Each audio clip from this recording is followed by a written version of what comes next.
आणि जेव्हा मी हे सांगितलं तेव्हा माझ्या मित्रांनी मला सल्ला दिला की तुम्ही हे बोलू नका. मी म्हणलं मी बोलीन. मग म्हणे तुम्ही हाराल. तर म्हणलं हारला तर माणूस मरते का? हारू तर हारू, हे नाही करायचं. त्यांचे झेंडे दंडे हार तयारच राहतात. त्यांनी पक्ष का सोडला? मित्रहो, मागच्या काही वर्षापासून महाराष्ट्रातलंच नाही तर संपूर्ण देशातलं राजकारण अत्यंत दूषित झालेलं आहे, घाणेरडं झालेलं आहे. यांना कोणाला त्याचं काही वाटत नाही. अहो, आपल्या राजकारणाला एक समृद्ध आणि वैचारिक परंपरा आहे, नव्हे ती होती. सगळी ही परंपरा आज धुळीला मिळालेली आहे. बेजबाबदार विधानं करणारे, जाहीरपणे शिवराळ बोलणारे आणि शिवीगाळ सुद्धा करणारे काही नेते आज आपल्या राजकारणामध्ये मिरवत आहेत.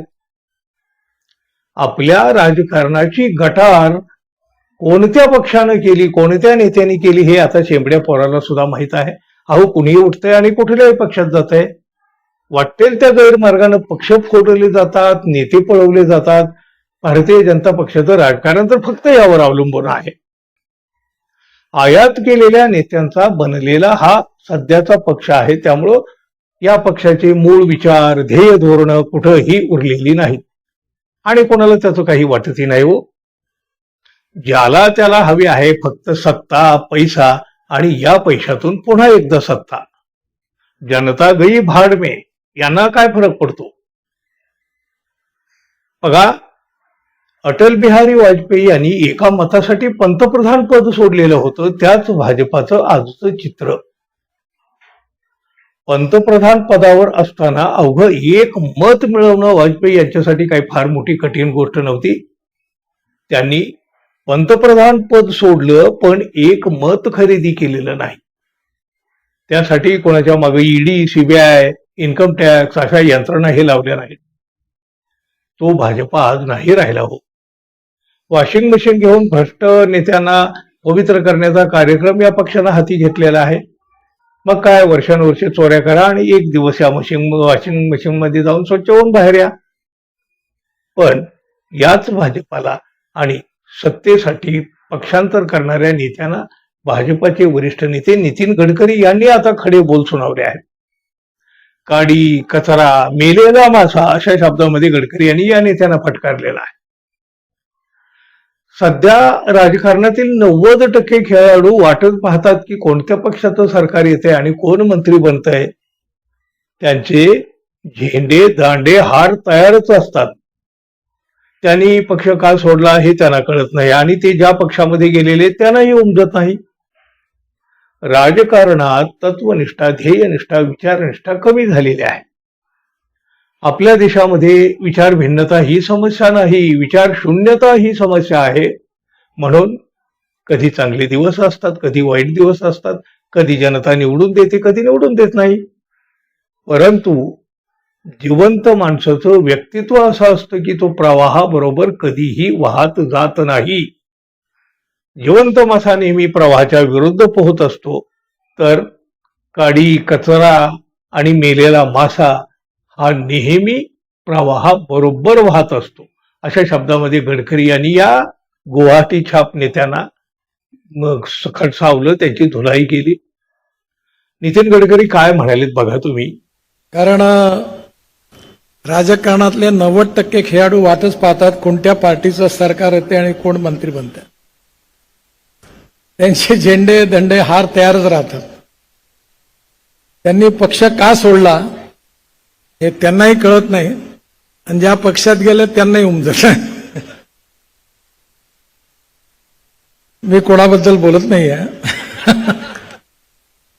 पण अशी स्थिती झाली, याचं कारण असं आहे की राजकारणामध्ये तत्वनिष्ठा, ध्येयनिष्ठा आणि विचारनिष्ठा कमी झालेली आहे. आपल्या देशामध्ये विचार भिन्नता ही समस्या नाहीये, विचार शून्यता ही समस्या आहे. आणि म्हणून कधी चांगले दिवस असतात, कधी वाईट दिवस असतात. कधी जनता निवडून देते, कधी निवडून देत नाही. परंतु जिवंत माणसाचं व्यक्तित्व असं असतं की तो प्रवाहाच्या बरोबर कधी वाहत जात नाही. जिवंत मासा जो असतो तो नेहमी प्रवाहाच्या विरुद्ध पोहत असतो आणि काडी, कचरा आणि मेलेला मासा हा नेहमी प्रवाहाबरोबर वाहत असतो. राजकारणामध्ये राजकारणाची व्याख्या बदलवण्याची गरज आहे. राजकारण म्हणजे केवळ सत्ताकारण नाही. राजकारण हे समाजकारण, राष्ट्रकारण आणि विकासकारण आहे. Politics is a instrument of socio economic reform. सगळ्या दृष्टीमध्ये आपल्या देशातली लोकशाही जी आहे त्याला खऱ्या अर्थाने जबाबदार नेते किंवा पक्ष नाही आहे, जनता जबाबदार आहे. आणि जशी जनता आहे तसे नेते मिळतात लोकांना. हे बोलण्याकरता धाडस लागतं, पण मी ते करतो. त्यामुळे तुम्हाला ठरवलं पाहिजे की उद्दिष्ट पूर्ण करण्याकरता काम करणाऱ्या लोकांना निवडून द्यायचं की निवृत्त करायचं. आणि शक्यतो निवडणुका टाळल्या पाहिजे. राजकारणाच्या निवडणुकापुरतं राजकारण 15 दिवसाचं 20 दिवसाचं सगळ्यांनी केलं पाहिजे. पण निवडणुका संपल्यानंतर ते राजकारण सत्ताकारण न राहता समाजकारण झालं पाहिजे. आणि ते करत असताना जे योग्य आणि चांगलं काम असेल ते सगळ्यांचं केलं पाहिजे. आणि चुकीचं आणि वाईट काम आपल्याच असेल त्याला समजावून सांगितलं पाहिजे की हे करणं बरोबर नाही. आणि ज्याला पुढची निवडणूक जिंकायची असते त्याचा विचार स्वाभाविकपणे आम्ही राजकारणात आहोत, मतं मागावेच लागतात आणि निवडून यावंच लागतं. पण माझा अनुभव थोडासा चांगला आला. मी ठरवलं की माझ्या विचाराशी मी कॉम्प्रोमाइज नाही करणार. मला जे पटलं तेच मी करीन. आणि मी सांगितलं की जातीपातीचं राजकारण नाही करणार. आणि जेव्हा मी हे सांगितलं तेव्हा माझ्या मित्रांनी मला सल्ला दिला की तुम्ही हे बोलू नका. मी म्हणलं मी बोलीन. मग म्हणे तुम्ही हाराल. तर म्हणलं हारला तर माणूस मरते का? हारू तर हारू, हे नाही करायचं. बघा किती नेमकेपणाने गडकरी बोललेले आहे. त्याचबरोबर ते म्हणाला आहे खऱ्या अर्थानं जबाबदार नेते किंवा पक्ष नाही तर जनता जबाबदार आहे. जशी जनता तसे नेते मिळतात लोकांना. हे बोलण्यासाठी सुद्धा धाडस लागतं, पण मी ते करतो असं सांगत गडकरी यांनी हे भाष्य केलं. अनेकांना ते पटणार नाही आणि भाजपाला तर ते मुळी सहजही होणार नाही.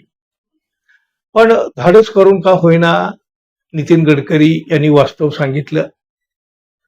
सत्तेसाठी लाचार झालेल्या राजकारणातून अशा पद्धतीचं धाडस आता हद्दपार झालेलंही आहे. पण एकट्या गडकरींनी हे धाडस केलं तरी प्रचंड घाण झालेलं राजकारण स्वच्छ होईल का हो? तुम्हाला काय वाटतं मित्रांनो, जरूर सांगा.